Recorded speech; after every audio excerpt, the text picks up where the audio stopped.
আসসালামু আলাইকুম। তো দেখুন আজকে আমি চিকেন বল বানাবো। এর জন্য প্রথমে আমি চিকেনগুলো কিমা করে নিছি। এরপর আমি এতে স্বাদ অনুযায়ী লবণ দিয়ে দিচ্ছি। তারপর দিয়ে দিচ্ছি রসুন বাটা। এরপর দিয়ে দিচ্ছি আদা বাটা। এরপর দিয়ে দিচ্ছি 3টের মতো কাঁচামরিচ কুচি। এখানে আমি দিয়ে দিচ্ছি গোলমরিচের গুঁড়ো, এরপর জিরে গুঁড়ো, এরপর দিয়ে দিচ্ছি সয়া সস 2 টেবিল চামচ, টমেটো সস 3 টেবিল চামচ। এখানে আমি পাউরুটি 3 পিস গুঁড়ো করে নিছি। আপনারা চাইলে ব্লেন্ডারে একেবারে ব্লেন্ড করে নিতে পারেন। আমি প্রথমে সব উপকরণগুলো মেখে নিচ্ছি। এরপর এখানে আমি দিয়ে দিচ্ছি 2 টেবিল চামচ কর্নফ্লাওয়ার। এরপর আমি পাউরুটি কুচিগুলো দিয়ে দিচ্ছি, দিয়ে ভালোভাবে মেখে নিচ্ছি ডোটা।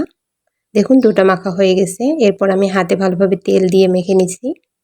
এরপর একে একে বলের শেপ দিয়ে নিলাম। এখানে আমি গরম পানিতে দিয়ে সিদ্ধ করে নিলাম। তো এই সিদ্ধ করার পরে আমরা চাইলে ফ্রোজেন করতে পারি। এরপর আমি তেলে ভেজে নিচ্ছি বলগুলোকে ভালোভাবে উল্টে পাল্টে হালকা ব্রাউন কালার হওয়া পর্যন্ত। তো দেখুন আমার ভাজা হয়ে গেছে। সবাই ভালো থাকবেন। আল্লাহ হাফেজ। আসসালামু আলাইকুম।